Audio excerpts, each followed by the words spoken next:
Morning.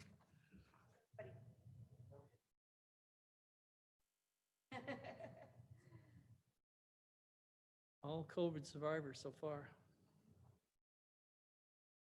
Or shutdown survivors, if you haven't got COVID.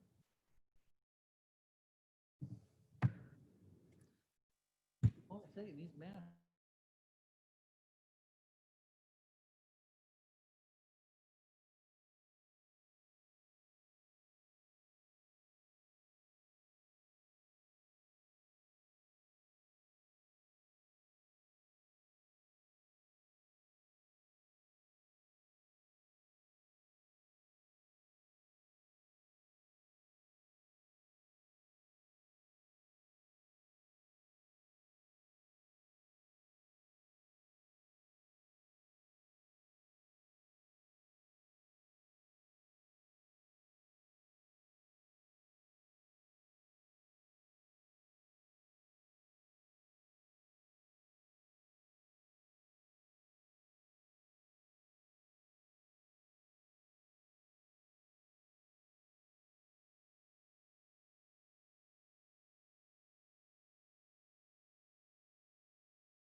No hot, male or female. There's the chairman. No lights today, or what? You can have lights, you can not have lights. Get a bigger TV, please. Lights or? No, I don't care. Food's fine. But yeah, in the mood thing. I'd like some mood music. Candles. Monica Silva. Now you got me going. That's right. Now Good morning. You get some smooth jazz on that? Good morning.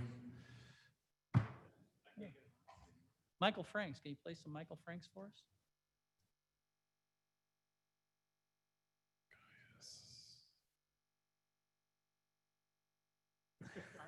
No, we don't. Let me think about that. First. Let me think about that. You have ruined my concentration for the morning. You're looking for any way out of this. Candles, you know. Yeah. Mr. Assessor. Things good, sure here. In Things are fantastic all along. Hey, Mark. full 2 foot by 4 foot white screen. Really? Census bed. Huh. 6 boxes. Done. They call it edge lit is what they would call it, right? I don't know. Well, it kind of looks like this. Yeah, it's just an edge lit screen, yeah. I listened in on the That's cool. Yeah. yesterday. And then there's some areas where they have different. Not looking good fixtures. for. I have another letter for Mr. You would have your fluorescent bulb But you haven't seen it yet. strip. And it's like, He's demanding lots of changes be made. Basically, he doesn't want to do that. Deb Allen. He doesn't feel. Monica Yeah, oh, Silva. sure. And who does? Yeah, there's the premise, the original premise. Is that something you're sending out? Lisa? Kofi is present. Okay, awesome.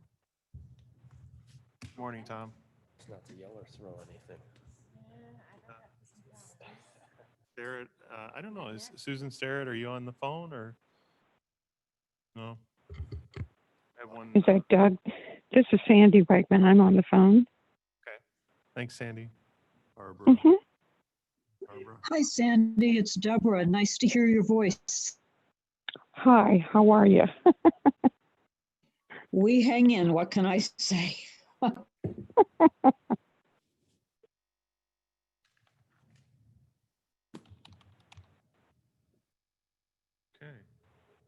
You have a quorum, so.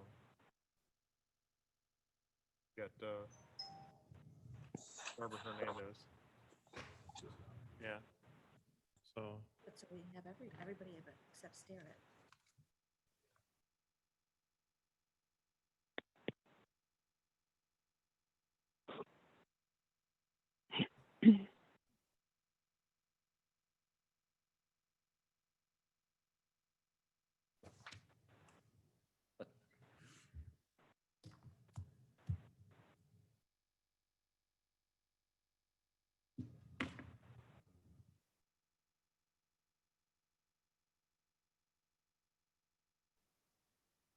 That was that when? That aisle, I think it is, like, is it? that's what I'm seeing. Cousins on your Facebook.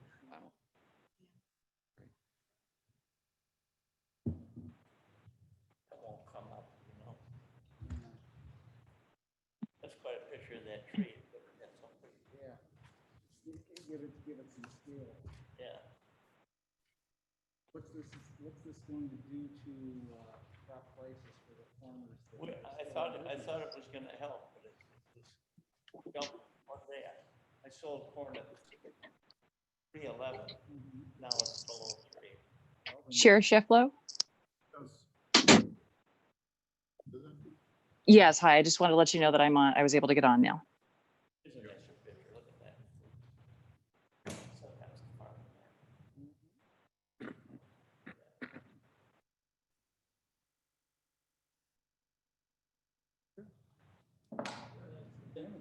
I think it's. I don't think we have to worry about that contamination.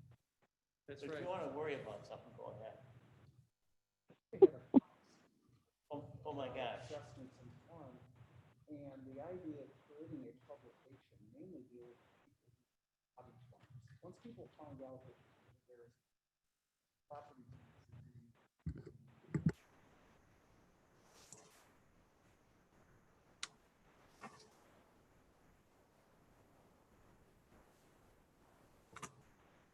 in the farm bureau, yes.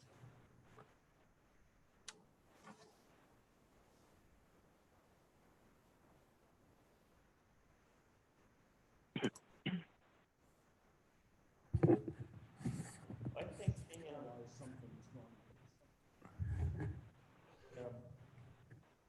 USDA recognizes smaller farms. We'll get started. I think we have actually everybody here, in addition to it being 9 o'clock. This is the Thursday, August 20th, Public Service Committee meeting.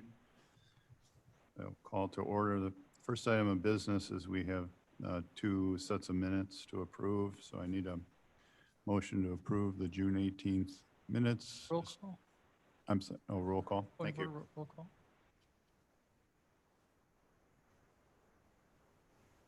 Allen, Alan, present. Hernandez, Here.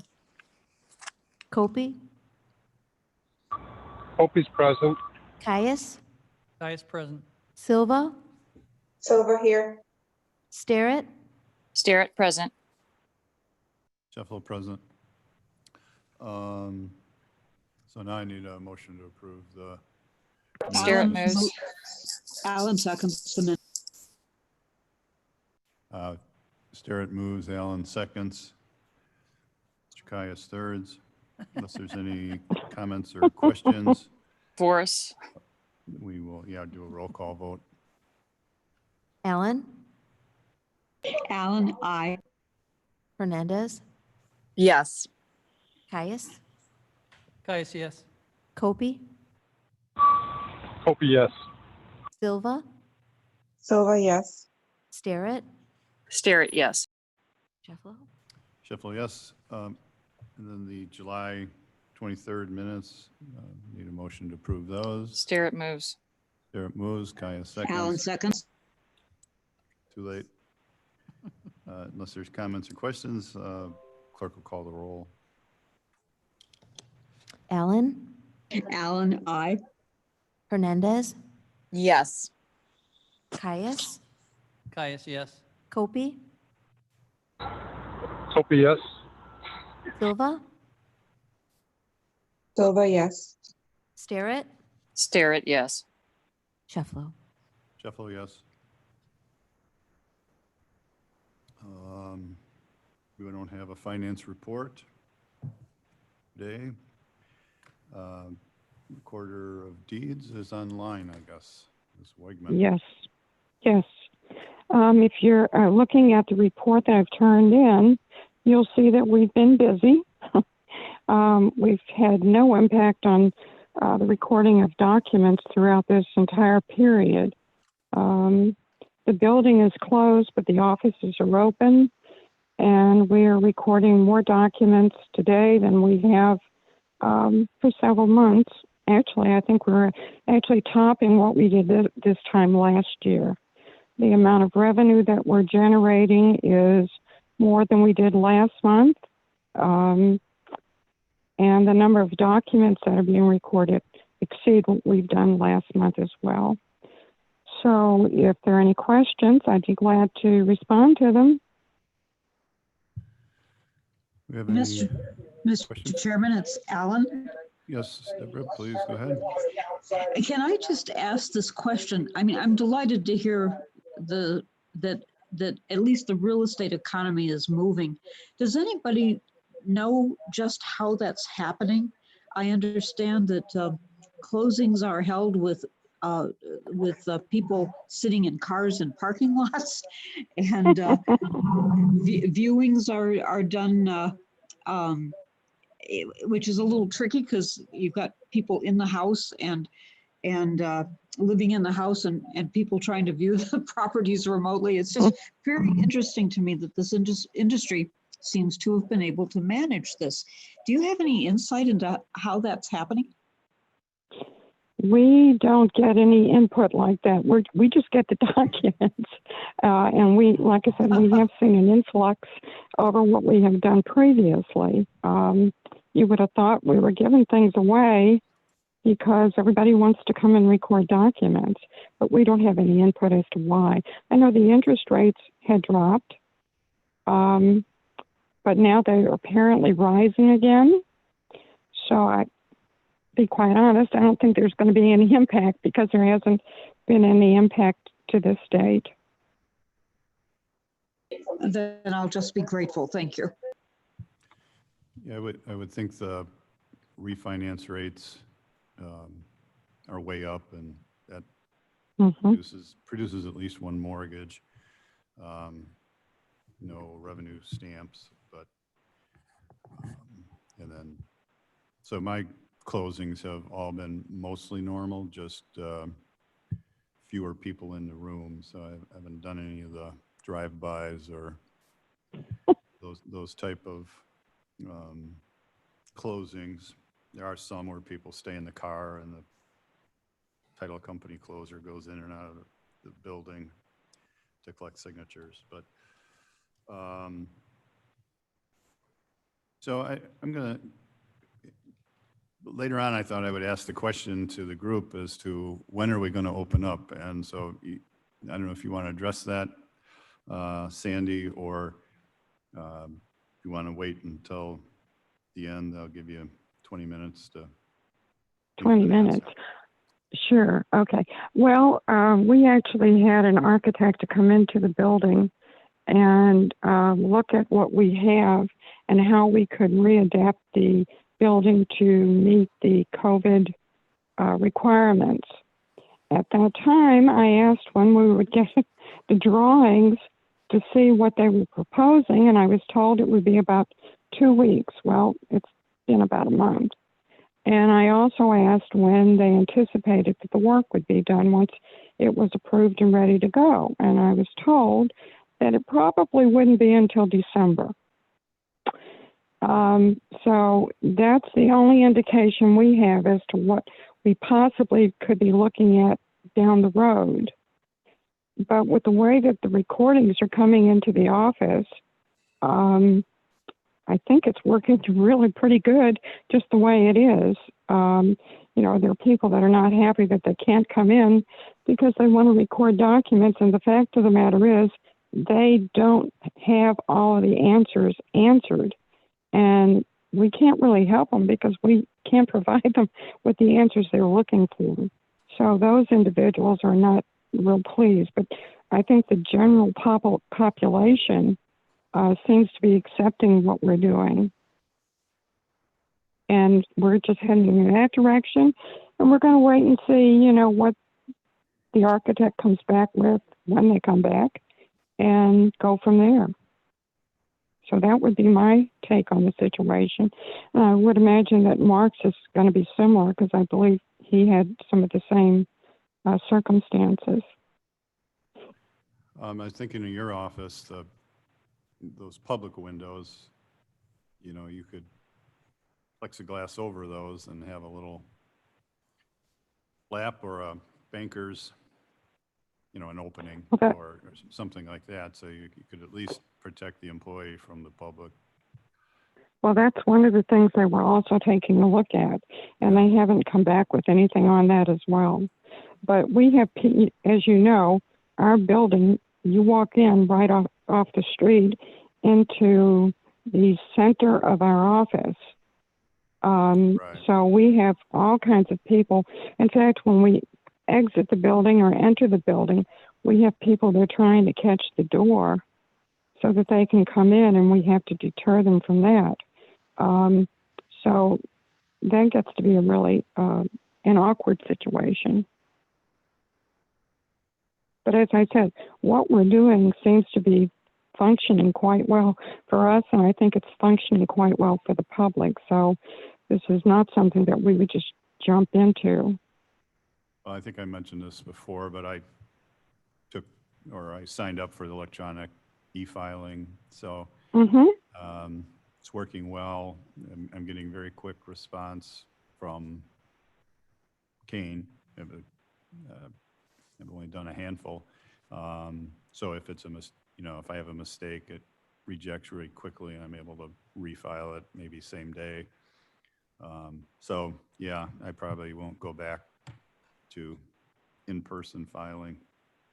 Well, we're going to miss you. Yeah. But along that same note, I do have something I wanted to make everyone aware of. As of the 1st of September, we're going to be requiring that all P-taxes be processed through the MyDex system. We've been sending out notices since the beginning of the month, and we've also got this information posted at the website. There are 102 counties, and the last time I checked, there were at least 75 counties that were actually working with the MyDex system. I know that the goal with the state was to have everybody on it, and it seems like it's getting close to that. So I thought this would be a good time to go ahead and try and encourage. We only have a few customers that don't participate in this now.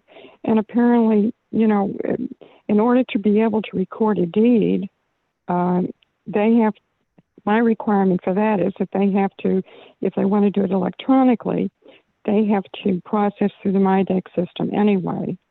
So it's just kind of moving it along in the direction the state's headed for.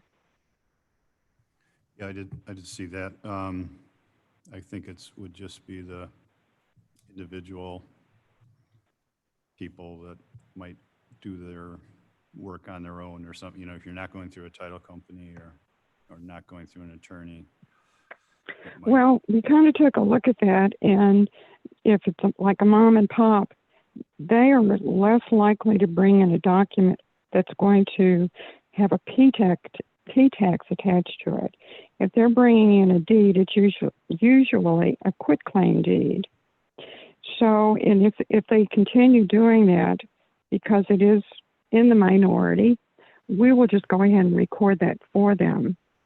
We're trying to make sure that the title companies, the attorneys, those are the ones that record on a regular basis. Those are the ones that we are trying to encourage to use the system. Yep, sounds good. Okay, we're going to move on. Thank you to the Treasurer's Office. Good morning, everybody. Maria Herrera for David Rickard. Is that on? Yes, it is on right.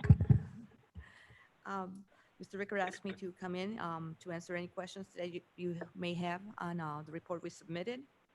And also, Excuse me, Chair Sheffield, we really can't hear what's being said. Okay. The tip of it, just to turn the end of it down, yeah. good morning. Is that better? Perfect. Thank you right. so much. I am here for Mr. Rickard, Maria Herrera. And he asked me to answer any questions you may have on the report we submitted. And also to let you know our collections are moving along, similar to last year. And in fact, our overall collection is 4.82% ahead of last year, which surprised us. All right, thank you. Put you on the spot. So I have two questions. One was if there are plans underway to open your office. You're kind of open, right? Or We're kind of open. We're just letting people, one or two, depending if we constantly check because we're by the sidewalk, we can see if there's a line, and we will allow one or two depending on the line and but so far a max of 2 people at a time. so if I don't have an appointment, I want to come down and pay my taxes, You can just wait in line and you will be allowed. and you have to call, You can just stand in line. tell the deputy why you're here. Right, correct. Take the temperature test. Yes. Okay, and then. But so- they are coming through. Obviously, the volume is way less than Yeah. our normal. Any plans on further opening, I guess, but I don't know how much further you could get, really. I guess you can Right. show up. We're still helping the people that come in. Yeah, okay. Shoot. Yeah, so I received an email, I think the treasurer was copied on it, a disgruntled citizen who does not want, who feels like they should be given more time to pay their taxes, or maybe a waiver of the interest or penalties in September or something additional. So maybe you can take that back to. We hear that a lot, and it was the board's decision to waive for 30 days, so it's up to the board. Yeah. And so I throw that out there to any other board members too, if there's something that we want to do. And it's kind of late. I mean, the due date will come before the next board meeting, so I guess it's extremely late. All right, thank you. Supervisor. Good morning, everyone. My report begins on page 30 of your packet. We have, although we are still closed to the public in a physical sense, we are still open by telephone and working through the web. In looking at our telephone numbers, if you look at that telephone increase line in the chart on page 31, you can see we have a 35% increase in telephone traffic year to date and an 84% increase over July of 2020 versus July of 2019. So you can see we're doing a lot of work on the telephone that we normally had people coming into. And for the most part, my experience has been the same as the others. Almost everybody is being able to be served by telephone. The ones who want to come in person are typically people who want to come in for the sake of coming in. I'll give you an example, and this kind of tags along to what the recorder already reported by people waiting at the door to catch the door when a employee exits. There are signs on the door, public health notice, you can't enter this building. So we had one day, I found an older couple who drove all the way from Huntley. They said they called ahead and were assured they would be allowed in the building. I am certain that person made a mistake in that telling. That's probably as harsh as I'm going to say it publicly, at least. And then I said, how did you get in here? Well, I waited until somebody came out and I came in. What was he there for? Just to hand over a form over the counter. When I told him he would have to do this by United States mail, he looked at me like he had never heard of the mail. And that's kind of the thing I'm surprising. You'd think the old stereotype that a millennial wouldn't be able to understand using the mail. No, that's not what we're seeing. We're seeing a few senior citizens just liking it. They want to get out. They like contact. Unfortunately, that's literally the most dangerous thing they can do right now, is to get out and have contact. And while we have, my experience with the architect is identical to what the recorder has posted, and we have looked at things like how can we protect the counter.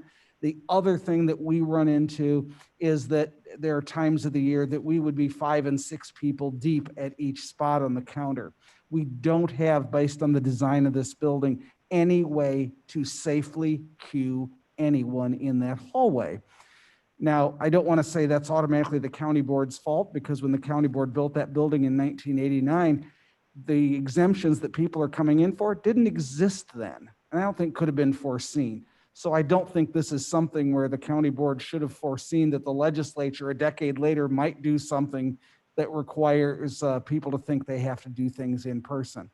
But we've been able to overcome it. We are actually working at a pace that's about 6 weeks ahead of last year, and yet we're still being able to handle all that increase in telephone traffic. So with all of that, I do want to report that the Board of Review started its hearing process a week ago, or 2 weeks ago, actually. On the 10th we did, so we're now in our second week. And that's being all done remotely. And so far, that's all working well. And we're able to get things accomplished. We're able to get things out earlier, make sure that if something were to happen, if we had what I'd call a COVID outage, which is it coming into the office and we have to now stop everything, close down, and then restart at a future date, we do have time in the schedule that would allow for that. Otherwise, we'll just be done earlier. But either way, the goal is to make sure the tax cycle is protected and that we will still have the property tax bills be able to issue and government funding will stay open. This is the only stable source of revenue going into fiscal 2021. We're going to do everything that we can to make sure it stays on time and under budget. So with all that, I'd have to say things are going as well as they could under the circumstances. As far as reopening goes, I do not anticipate reopening my office to physical interaction until the state hits phase 5.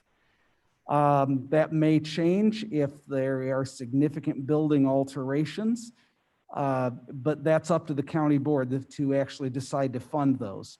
I totally understand that you have many, many requests coming in for that type of funding. You're going to have to decide what's the priority and what isn't. And I do not envy the task that you have ahead of you. We are also we're doing initial work with the IT department on setting up contactless systems for literally every single interaction we have with the public. That's something that long-term would also have a benefit in that it would allow us to increase our capacity without increasing personnel costs. Having said that, there's upfront funding that's needed for that. Again, the county board will decide where that stands on the list of priorities and whether to fund it or not. And that's entirely your unenviable task to see where that lies with everything else. With that, I'd be happy to answer any questions anyone has, and then I have to scoot. I have another meeting coming up.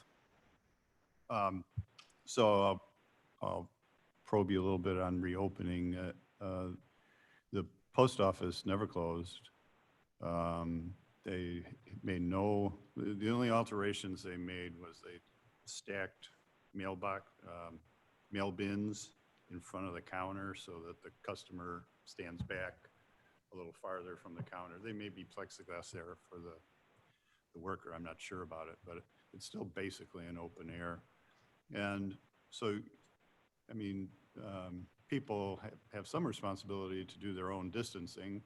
So couldn't they form a line every 6 feet to the stairway and down, or stay, I mean, at Home Depot, there's just an X on the ground, a series of X's if you go into the returns line and you kind of stand and an X. Home Depot has a couple of 100,000 square feet of real estate to deal with. Our hallway maybe has a few hundred. Home Depot's main client base is not senior citizens and persons with disabilities. The people who were seeking to come in are exactly that. The system we have right now has only one way of getting into the building. They have to go through the recorder's office. The recorder said through the center of her office. That is an excellent characterization. And then take an elevator up 2 stories to come to my office, whereupon they need to then wait amongst people going to the GIS department. They have to wait people going to the bathroom. There is literally no way to separate them. Given that the health department has actually done a study of our office and physical spacing and made its recommendations, and these are the ones that I've followed, I'd be hesitant to go in a different direction at this time. But if you have some different things than what's been suggested, I'd be happy to take a look at them. My other comment is a Dropbox. So I don't know if, obviously the treasurer has a Dropbox. I think it works well, I assume. Would there be some way of creating a Dropbox? I mean, I know it's fraught with issues, but a Dropbox where the person could drop the recorder's documents. I know there's issues with that, or the assessor, and somebody could sort through that, or it could be exclusively assessor and exclusively a Dropbox for the recorder's office or something. But that's a concept. We actually did take a look at that. The reason we did not go any further with that is the number one thing that we get through submissions are people's federal income tax returns. And that's in order to apply for the senior freeze. We'll generally get about 8,000 of those a year. If we started taking those through a Dropbox, that sets up a box where if anyone can actually break into that box, they have a treasure trove of identity theft data that's available for the taking. Now, if they break into the treasurer's box, for instance, what they get are checks that will probably not be able to be cashed because they're made out to the Kane County treasurer. By office, not by individual. In this case, all they'd have is a whole bunch of social security numbers, addresses, names, birth dates, everything they would need to create a separate identity and engage in identity theft. So I'm very reluctant to do this. It also increases the difficulty for our online intake that the IT department would have to do, is to make sure that whatever we do is secure in that respect. But at least we don't create one physical box that anyone with an SUV can bump into, knock off, and then carry away. Okay. Anybody else have? Mr. Chairman, Alan? Yes. Go ahead. Hi, Mark. Good morning. I just, it sounds like both you and the recorder have managed to teach us how to use the offices remotely and successfully. And congratulations on that. That's pretty cool. I wanted to ask. Thank you. Well, you deserve it.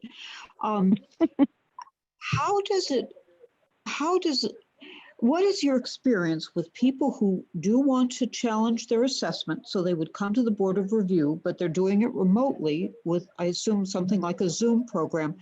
Are the seniors in our community, have they been able to learn how to do that? Have you had the experience of people having trouble with it, or has everybody been able to climb over that wall and say, yeah, here I am on Zoom and I'd like to talk to you? Well, the initial filing for boards of review is actually unchanged, and that was deliberate to not make any changes from prior year, to make as few changes as possible. So to do that, you're going to have to file something. And the best way to file it is through either UPS or the United States Postal Service, because that creates a record of the filing date. And the filing date is hugely important. By law, the postmark date is the filing date. So we explained to everyone, if you get a postmark date, that's the way to establish when a filing has taken place, because it does need to be timely made. So that part's unchanged, and seniors have been managing that successfully for decades. Now, in moving forward to the actual hearings, it's actually much simpler than a Zoom call. Your job is to give us a phone number, and then we'll call you. All you have to do is pick up the phone just like you would in a normal conversation, and then you would have your chance to talk about the evidence you had already presented. The township assessor would also have that chance. If there's an intervener, such as a taxing district with an interest in the assessment, they would have a chance. That doesn't happen on single-family properties. That's mostly large commercial properties where that happens. And then that's it. And that process actually is a version that's always been available.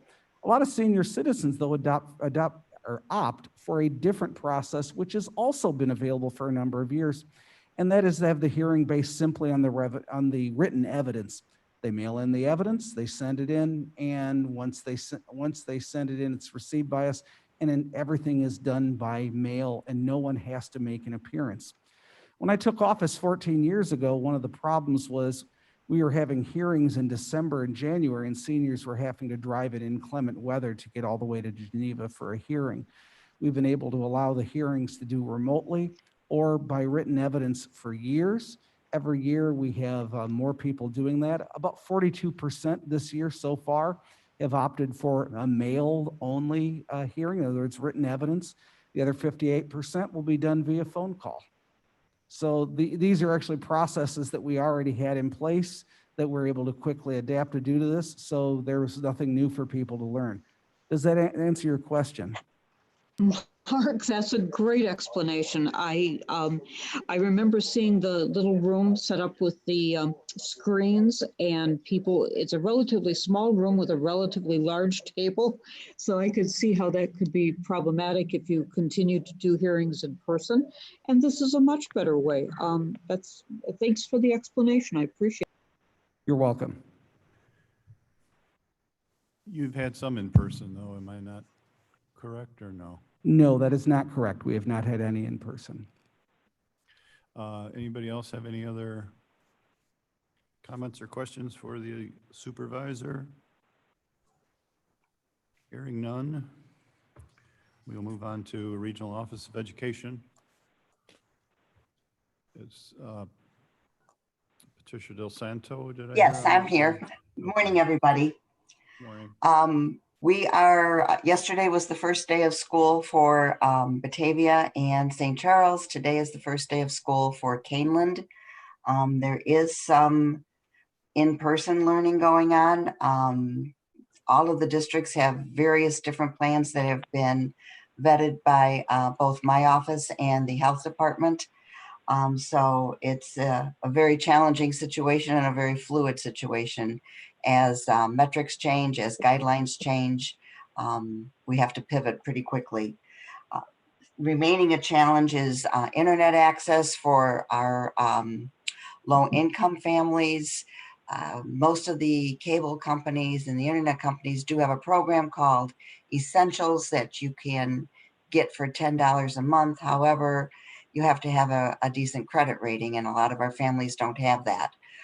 So the districts have been doing the best they can to help in that area, but it is an area that we still need to do more in. My office is open. We have been reopened for a while now. We have a person, now we're not on the county government center campus, so it's a little different for us, but we have a person that greets everyone in our lobby, takes their temperature, symptom checks, hand sanitizes, and then one at a time they can go up to in the elevator to where they need to go. We have installed plexiglass. Our testing center is open with plexiglass dividers in there. We are fingerprinting by appointment with plexiglass. So for the most part, we are open. If we have anyone on staff we have an app that they check in on every morning, and their supervisor gets a notice if they have any symptoms. They stay at home and they work remotely until they're tested. So that's where we are right now. Thank you. So this just kind of brings up a question in my mind. It could apply to any one of the departments here, but have you had employees that work in your building that have tested positive? And if so, how do you deal with that? We've had people tested, but we have not had anyone test positive. Okay. We have had their family members have tested positive, not that they lived with them, but that they did visit. So then that person has worked remotely from home for the 14 days until cleared. Anyone else have any questions for the ROE? Mr. Chairman, Alan, Yes, Deborah? I just want to say, this whole committee has to do with public service, and I'm just really impressed at how our partners are figuring out ways to continue public service safely and diligently. It's impressive. Thanks. Yeah, I agree. And I think it's important to normalize or open, and I think a lot of these are good practices that will carry us through the flu season and in the future. And once the plexiglass goes up between the customer and the worker, I don't see a reason to take it down. It's just like I say, cold and flu season, it can't hurt. Hand sanitize, all those things are, and flu season's around the corner, I guess. So, okay, unless there's anything else, I thank you, and we'll go on to the county clerk. Good morning. You have a copy of our report. If you look, we're actually ahead of last year right now in terms of revenue. I did want to point out, we received a grant from the state for voter registration for $173,000, which is one of the reasons the revenue's up this month. It's not a COVID-related grant. It's a voter registration grant. It's about 50% more than we've received in the future. Our office is being more aggressive in grant pursuit, and it's paying off. So, which actually goes into the resolution too.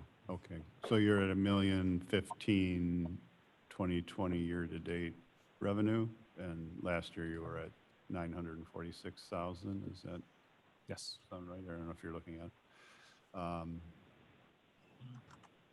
And NSF checks are down, so that's good.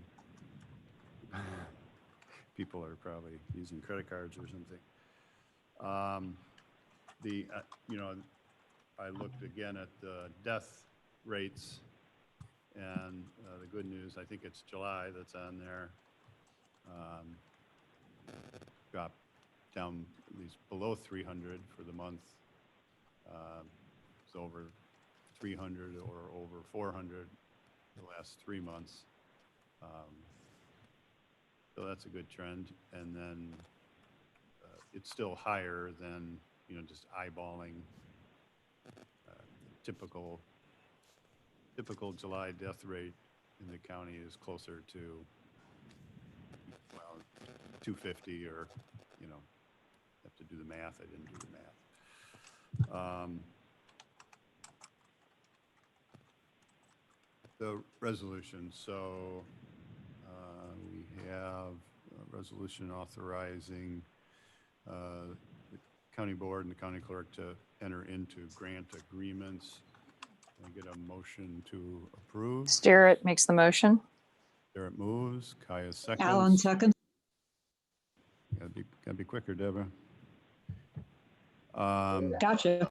The resolution's modeled after what the health department uses, the umbrella grant concept. Instead of coming to the board every time we're getting a grant, it's easier to authorize all of them and then to the max and go from there. So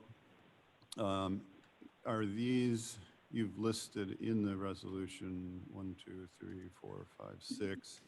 Is that sort of your typical annual?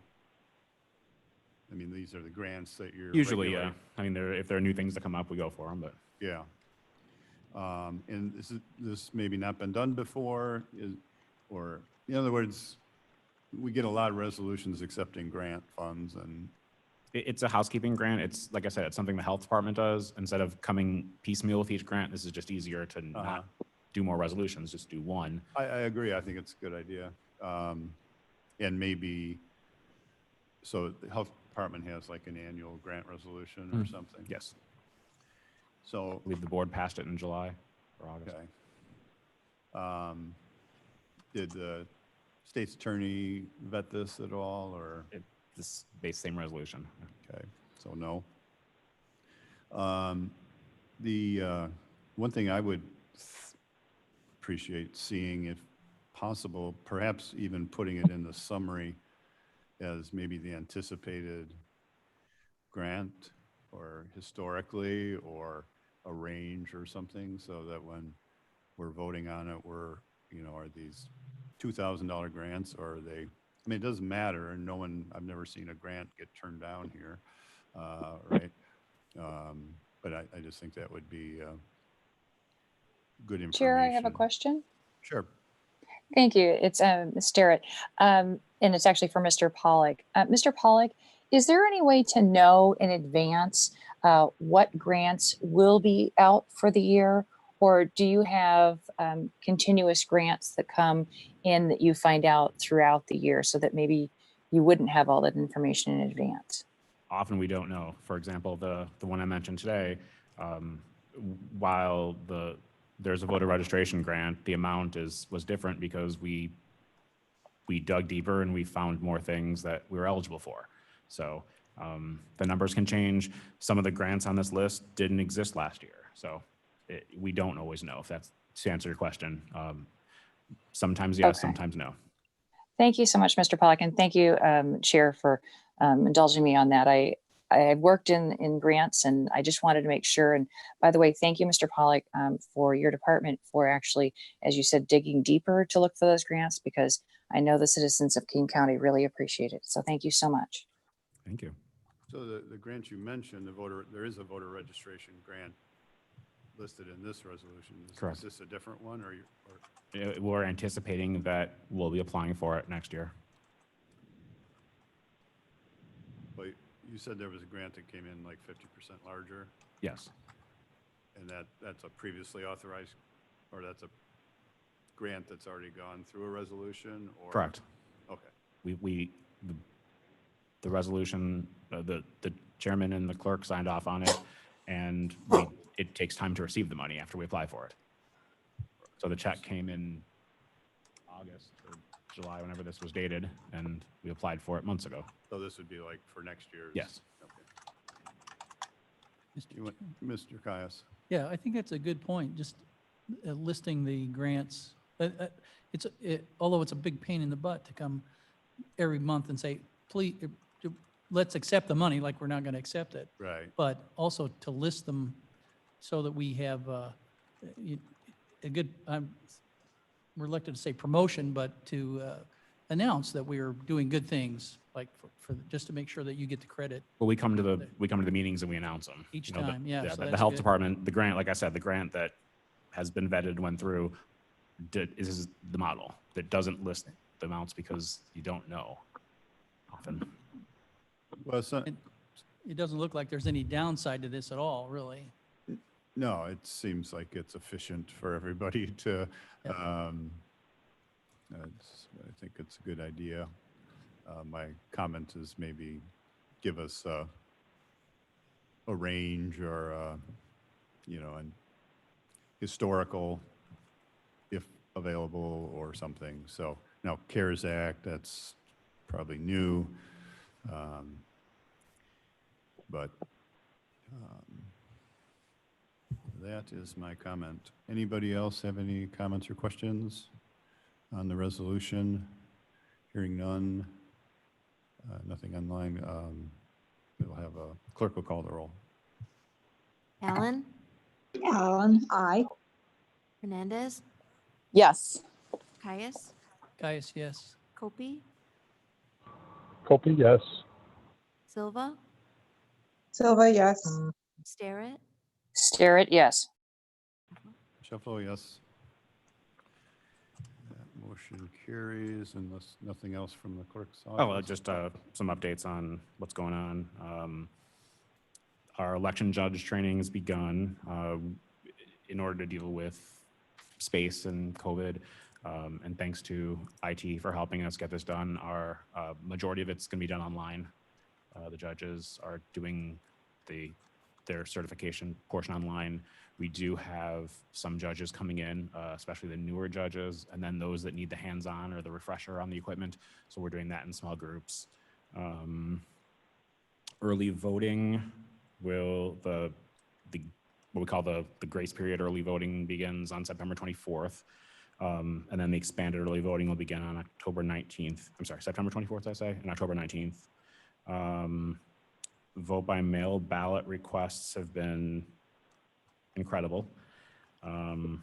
Just for a little history, in 2016, in the last presidential, 10,000 ballots were cast through mail, 14,000 in 2018.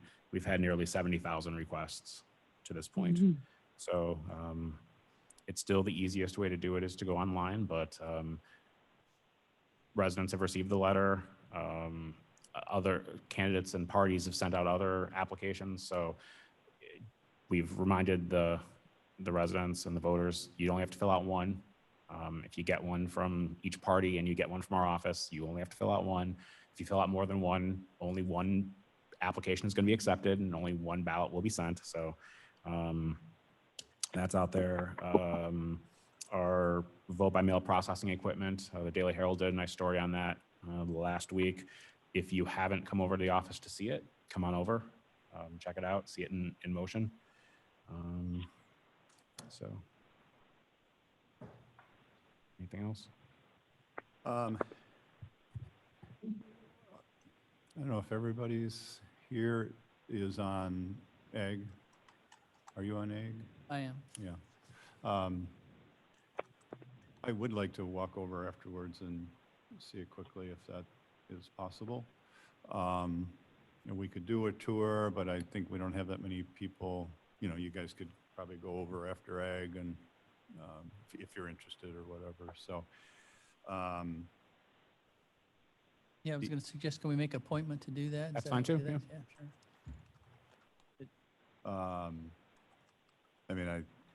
We would have to notice it if we were going to go as a group of more than three, but I only see three here. I guess I see four, but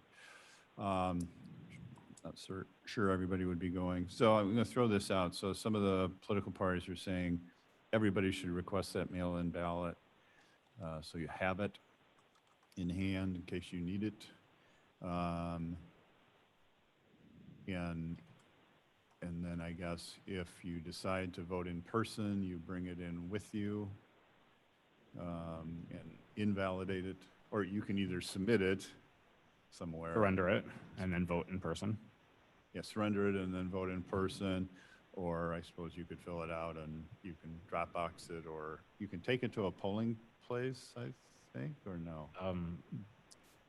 Open. You can mail it. There'll be postage paid on the envelope. Okay. You can bring it to the office.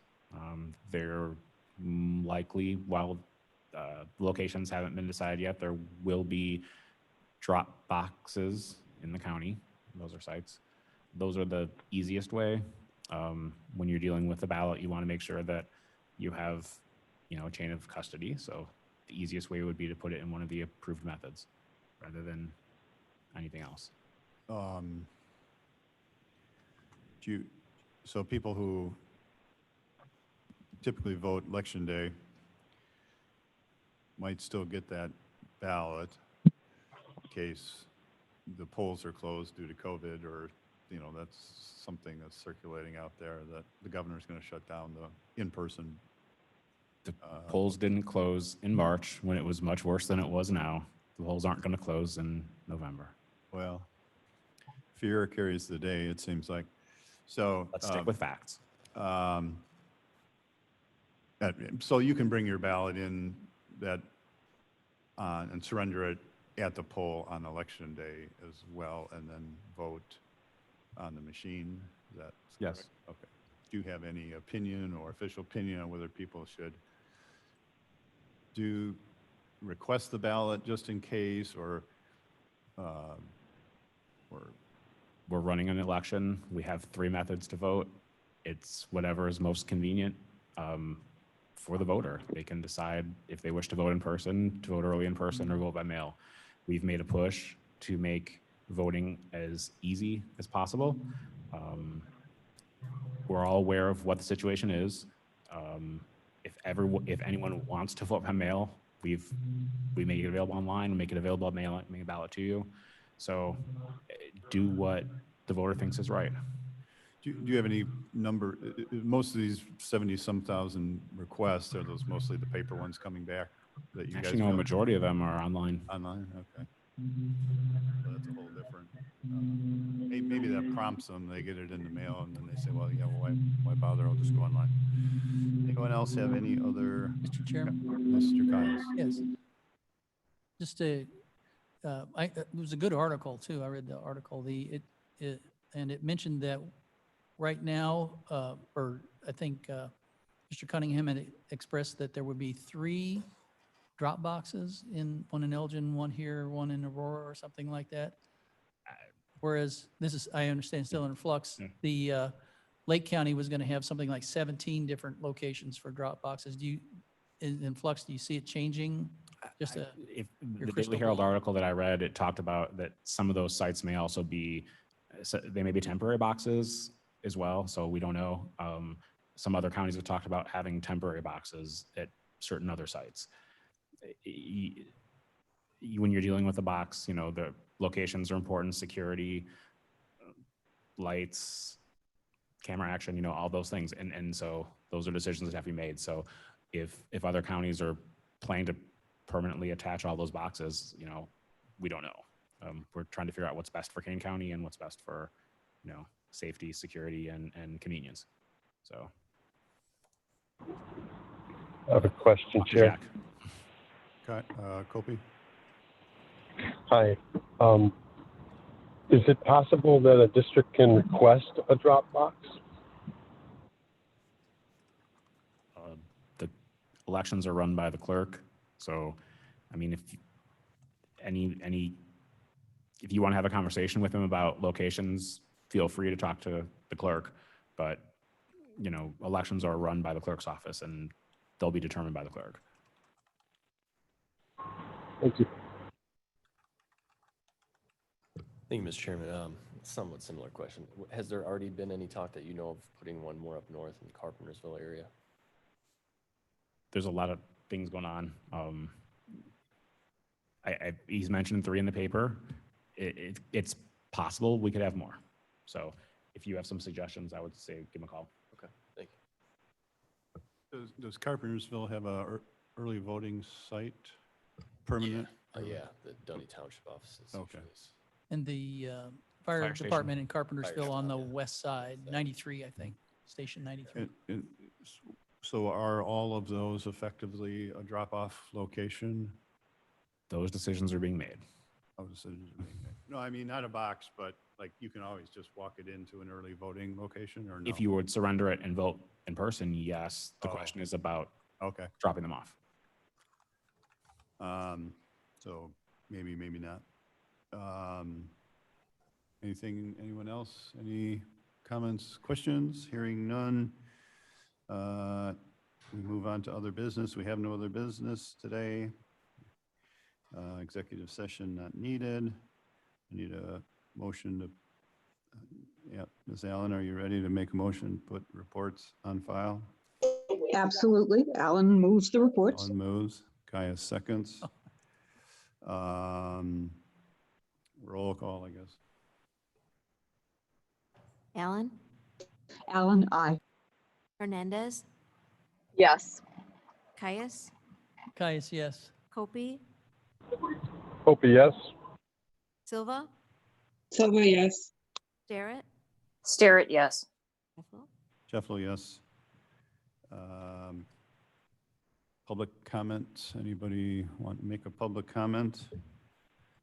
Hearing none, seeing none. Are we doing motions to adjourn by roll call, or? Yes. So, is that I'll make the motion, Starrett. Starrett moves. We need a second. Alan, you can speak up now. Silva second. Caius is in the room, for heaven's Okay. sakes. Alan second. All right, Alan seconds. All in favor, say aye. Aye. Aye. Aye. Aye. Aye. And thank you, Ms. Silva. I heard you on the second there. Thank you. Any opposed, say nay. Hearing none, we're adjourned. Thank you.